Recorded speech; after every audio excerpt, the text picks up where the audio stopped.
Welcome to a Market Matters weekly video. Sean, there was actually a 90-point range in the market today, opened down about 60 and ended up closing up about 30 or 40.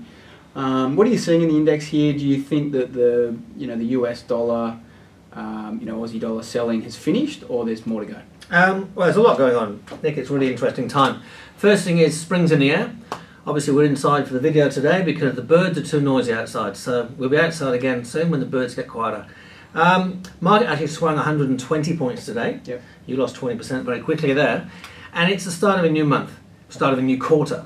Conversely, yesterday was the opposite. So what are we seeing? We're seeing a lot of reweighting, money coming in, money coming out, etc. Fund managers balance their books. Also today, people are able to spend their CBA dividends. So if they bought stock this morning, by the time T+3 comes around, the CBA cash will be in their bank accounts. So that brought a bit of money in the market too. Volume wasn't that big. We had a huge turnaround. The market fell 60 points early. I was actually quite surprised.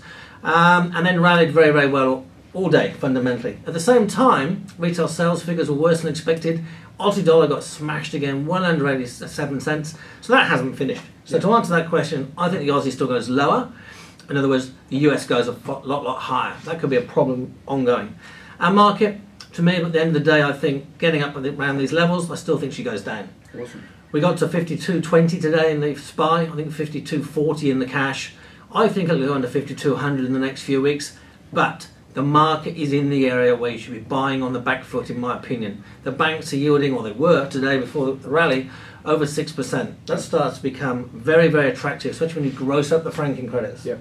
So I still wouldn't touch the iron ore space. Yep. Wouldn't get involved in Fortescue. I don't see that iron ore price bouncing like everyone's hoping it will. Yep. Hope's a scary word. And I certainly wouldn't buy gold. Gold goes a lot lower, I think. Yep. Newcrest, I think, was down 5% today, give or take, flirting with that $10 area again. So, when you get these big sell-offs at the moment, I believe you should be in there buying, as you know, Bank of Queensland, ANZ, CBA even. These stocks are going to look very, very good going forward. I think the Murray inquiry is built in a bit. Yep. People are scared. The only thing that does concern me is the US hasn't had quite the correction I thought it would. Yep. I think it's got a bit more to go there, and that might lead to some days where we gap down Yep. and actually rally, which we've done today.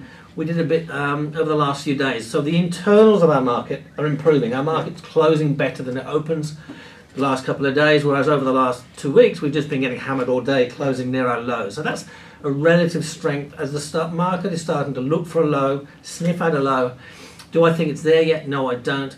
But I think we'll start performing better than some of the overseas markets. Yeah. And you might even see, for example, that the Aussie falls back to, say, 85 or 86. It's not very far away now. All of a sudden, to the US investor, we're 20% cheaper. Yeah.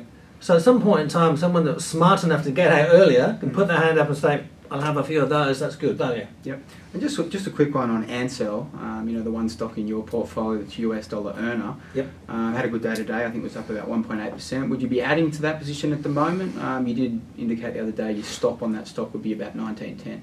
I wouldn't be adding to it, Nick, mainly because I've got a good holding in it and I like it. I think it's a stock. The stock hasn't given me any sweat. Yeah. The whole correction we've had. This whole correction has been focused on the yield play, as you know. We went negative that a while ago and it's proved to be very accurate. Whereas Ansell the whole time it's been well above 20. It's paid a dividend. We actually received the dividend last week. It's not all franking, and that's a disadvantage of US earnings. But no, I think the stock goes up. I think it goes up. And if I didn't have any, I'd probably be buying some. But don't forget, we got in lower than this, so the risk reward isn't quite as attractive. Awesome. And you did mention gold just quickly before, but Newcrest did get smashed today. I think it was off about 4 or 5%. It was a very successful trade for us at the start of the year. You seeing anything there? Any potential, buy in the short term, or not at all? No, gold looks awful. I wouldn't be going near it with a barge pole. Yep. You buy a gold stock, the only reason to buy a gold stock is capital appreciation. The stock's got to go up. Yep. You're getting no dividend yield out of it whatsoever. Newcrest Mining is obviously the big one we all look at closely.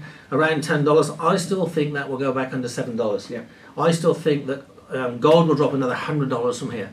And that all ties in with the US dollar going up anyway. So it all comes together. The jigsaw puzzle is quite complete in that area and relatively easy. So, no, wouldn't be touching it at all. Awesome. Thanks for that update, Sean. Pleasure.